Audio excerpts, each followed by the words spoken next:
नमस्कार, जनवार्तामध्ये आपल्या सर्वांचं स्वागत। सर्वप्रथम पाहूया ठळक बातम्या।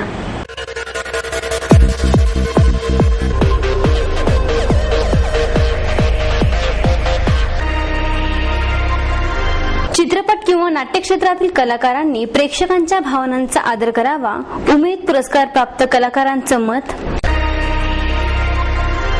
जाहिरात फलकांबाबतच्या नव्या धोरणाविरोधी प्राध्यापक विकास मटकरी यांच्या ठरावावर काँग्रेस गटनेते आणि विरोधी पक्षनेते आबा बागुल यांचा आक्षेप। 36 शाळांना मान्यता नसताना शिक्षण मंडळाच्या इंग्रजी माध्यमाच्या शाळांसाठी महानगरपालिकेच्या वतीने वाढीव बजेट देताना स्थायी समिती झोपली होती काय? शिक्षण मंडळ अध्यक्षा संगीता तिवारी यांचा परखड सवाल। चित्रपट आणि नाट्य क्षेत्रातील कलाकारांनी प्रेक्षकांच्या भावनांचा आदर करावा असं मत उमेद पुरस्कार प्राप्त कलाकारांनी व्यक्त केलंय। निर्माता दिग्दर्शक महेश टिकेकर यांच्या वतीने आयोजित उमेद पुरस्काराने अभिनेता भरत जाधव, सुबोध भावे, अमृता खानविलकर, गायिका आरती अंकलीकर टिकेकर या मराठी कलाकारांसह जिनत अमान, विनय पाठक यांना सन्मानित केले। यावेळी प्रेक्षकांनी विचारलेल्या प्रश्नांना उत्तर देताना मराठी कलावंतांनी मनोगत व्यक्त केले। भरत जाधव म्हणाले, कलाकारांचे कितीही चित्रपट यशस्वी झाले तरी मनापासून केलेले कामच लक्षात राहते। मराठी कलावंतांनी प्रेक्षकांचा आदर करून धिंगाणा घालण्याला आवर घातला पाहिजे, असे उद्गार स्मिता जयकर यांनी काढले। चित्रपट नाट्य क्षेत्रातील कलाकार हा सेवा करण्याचे काम करत असतो असे सांगून ज्यांना समाज घडवता येत नाही त्यांनी किमान समाज बिघडवण्याचे काम तरी करू नये, असे उद्गार जिनत अमान यांनी काढले। मराठी चित्रपटात अनेक व्यक्तिरेखा केल्या, परंतु बालगंधर्वांची भूमिका करण्याचे भाग्य मला मिळाल्याचा अभिमान वाटत असल्याचे सुबोध भावे यांनी यावेळी बोलताना सांगितले। माझा जन्म का झाला याचं कारण मला बालगंधर्व चित्रपट केल्यानंतर कळालं। कदाचित अशासाठी झाला असेल की ज्या मराठी संस्कृतीच्या अभिमानास्पद काळाला पुढची पिढी विसरली होती, पारखी झाली होती। जुनी पिढी ज्यांनी त्यांना उतारवयात पाहिलं होतं त्यांना आठवणीने ग्रासलं होतं। आपल्या वडिलांच्या काकांच्या वयाच्या पिढीला त्या आठवणींचा उजाळा मिळत होता, पण त्याच्या आनंद सागरात समाधानाने बुडून जाण्याचं भाग्य त्यांना लाभलं नव्हतं आणि आपल्या येणाऱ्या पिढीला तर ते सुख कधीच मिळणार नव्हतं। इतकी दैदिप्यमान कामगिरी, इतका अभिमानास्पद काळ, इतकं सुवर्ण युग आणि खऱ्या अर्थाने मराठी रंगभूमीचा उदय हा ज्या काळात घडला त्या काळाला आम्ही तर पूर्ण दुर्दैवीच आहोत की त्यातले काहीच आम्ही घटक पाहू शकलो नाही।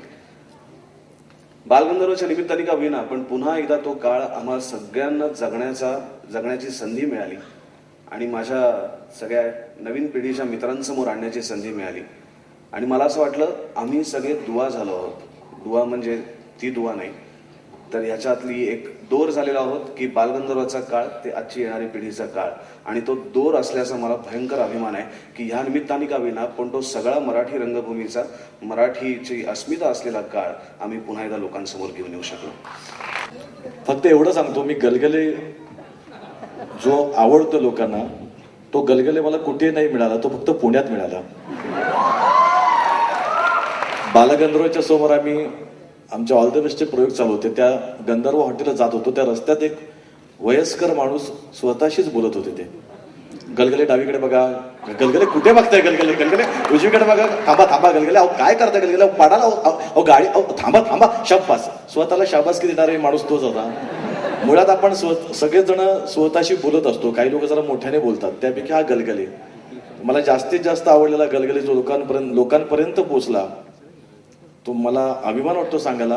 नंतर नाशिकमध्ये अशीच व्यक्ती आम्हाला भेटायला आली, त्यांचंही आडनाव गलगले, तेही इन्शुरन्स LIC चे एजंट, पण नंतर तर मला भंकस वाटायला की सगळेच अशी मुद्दाम येऊन भेटत असले की मीच आहे गलगले, मीच गलगले, पण एक प्रत्येकाच्या मनात तो गलगले अडलेला असतो, दडलेला असतो,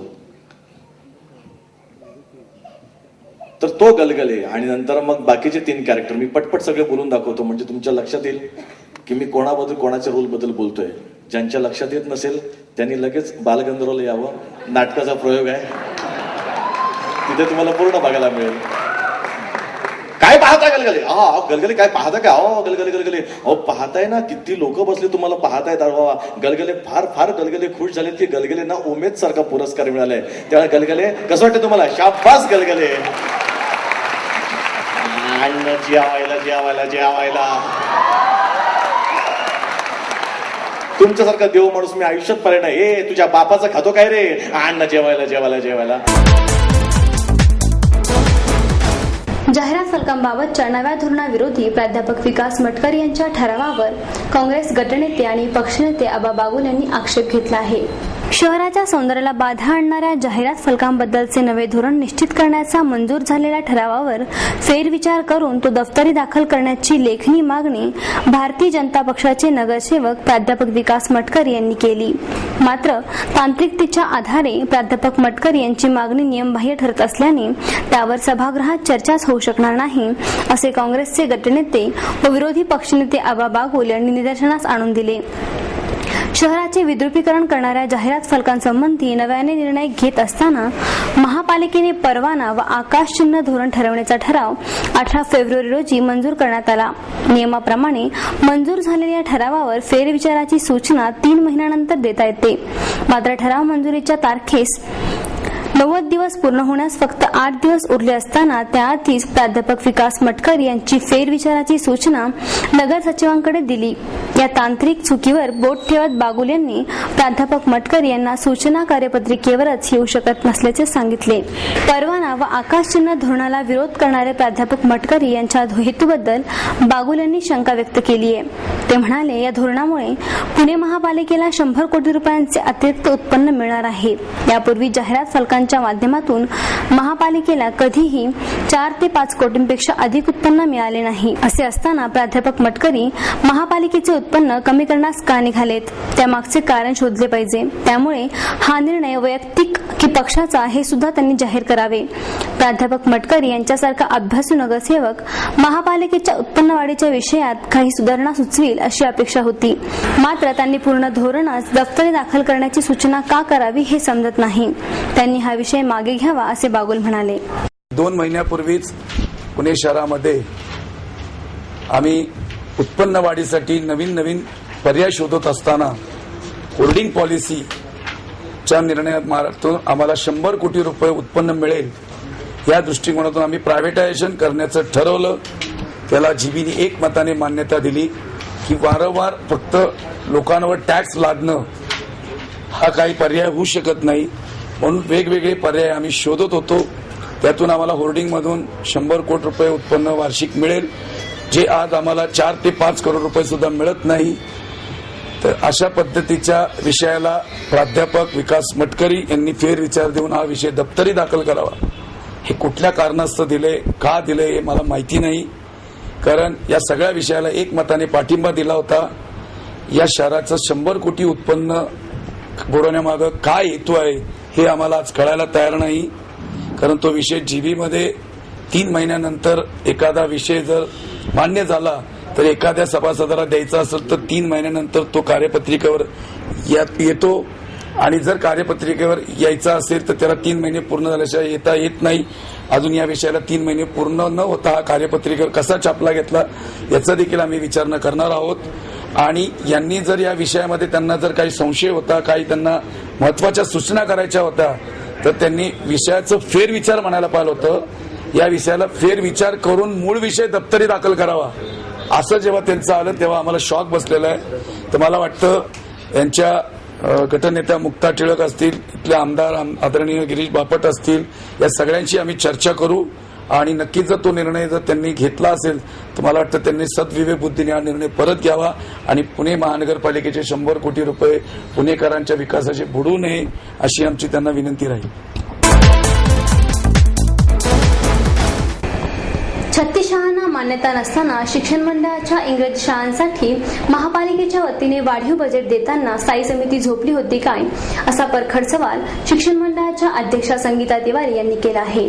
शिक्षण मंडळाच्या इंग्रजी माध्यमाच्या शाळांसाठी महापालिकेने 25 लाखावरून 2.5 कोटी रुपये बजेट दिले. 36 शाळांना मान्यता नसताना हे बजेट कसे दिले?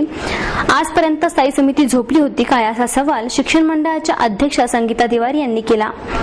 शिक्षण मंडळाच्या इंग्रजी माध्यमांच्या 36 शाळा बेकायदेशीर असल्याची माहिती स्थायी समितीच्या बैठकीत उघडकीस आली.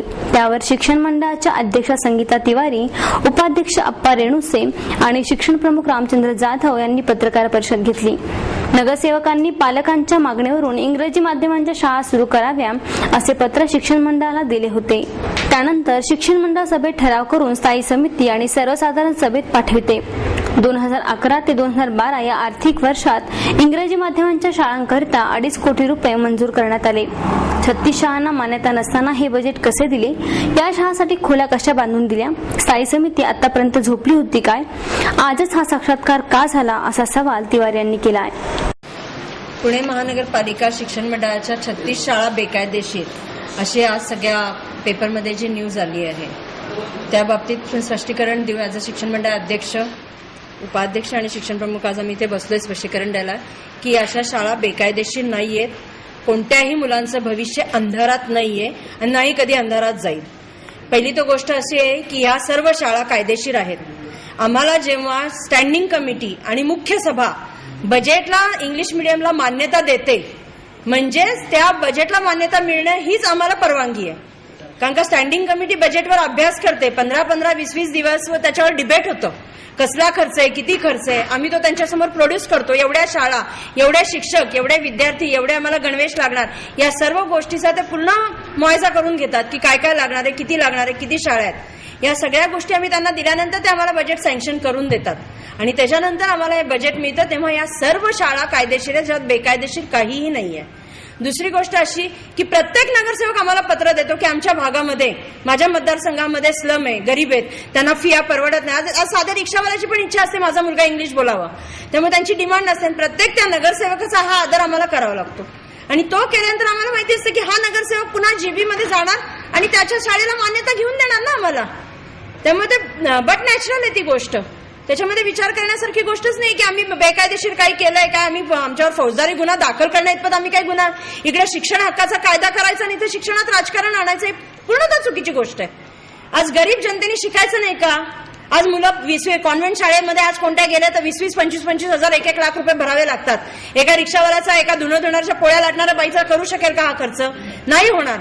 हे पुणे महानगरपालिकेचं कर्तव्य आहे. मी तर हे म्हणेन 8वी, 9वी, 10वी पण पुणे महानगरपालिकेने चालू केले पाहिजे.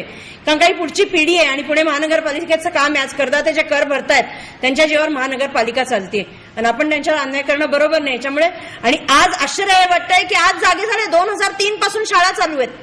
आज तुम्ही जागे झालात, आज कोणता साक्षात्कार झाला तुम्हाला की या शाळा बेकायदेशीर आहेत? सगळ्या शाळा कायदेशीर आहेत. तुम्ही आम्हाला बजेट देतायत. 8 महिन्यापूर्वी तुम्ही आम्हाला बजेट दिलंय. 25 लाखापासून चालू झालंय बजेट, ते आज 2.5 करोडवर आलंय. You are giving us 2.5 crore आम्हाला तुम्ही देताय आणि त्याच्यानंतर तुम्ही म्हणताय की या शाळा बेकायदेशीर आहेत. धनांध खोटं आहे. अजिबात चुकीची बातमी आहे. या सर्व शाळा कायदेशीर आहे. कोणत्याही मुलांचं भवितव्य अंधारात राहणार नाही. वेळ पडेल तर मी, अध्यक्ष, आम्ही सगळे रस्त्यावर उतरू, पण आम्ही मुलांचं कोणतंही नुकसान होऊ देणार नाही. फाय फाउंडेशनचा पुरस्कार माझ्या गुरुबरोबर मिळाल्याने मला खूप आनंद होत आहे अशी भावना पुरस्कार विजेते बासरीवादक अमर ओक यांनी व्यक्त केली आहे. इचलकरंजीतील फाय फाउंडेशनच्या वतीने देण्यात येणारा राष्ट्रीय स्तरावरील फाय फाउंडेशन पुरस्कार ज्येष्ठ बासरीवादक पंडित केशव गिंडे यांच्याबरोबरच त्यांचे शिष्य अमर ओक यांनाही देण्यात आला. ओंकारेश्वर मंदिरातील भागवत कथा सप्ताहाच्या कार्यक्रमात फाय फाउंडेशनचे अध्यक्ष लक्ष्मीश्वर मर्दा यांच्या हस्ते यावेळी प्रत्येकी 1 लाख रुपये स्मृतिचिन्ह, प्रशस्तीपत्र देऊन उभयतांचा गौरव करण्यात आला. यावेळी बोलताना ओक म्हणाले की बासरी सरळ व पोषक असते. तिला 6 छिद्रे असतात. या छिद्रांमधून मोह, माया, मद, मत्सर व लोभ या भावना बाहेर फेकल्या जातात. त्यामुळे कलाकार हा मुलीसारखा होतो. तो परमार्थाजवळ आपोआप जातो. या दृष्टीने मला मिळालेला हा पुरस्कार लाख मोलाचा आहे असेही ओक म्हणाले. यावेळी ओक यांचे बासरी वादन झाले. या कार्यक्रमाचे सूत्रसंचालन मिलिंद कुलकर्णी यांनी केले.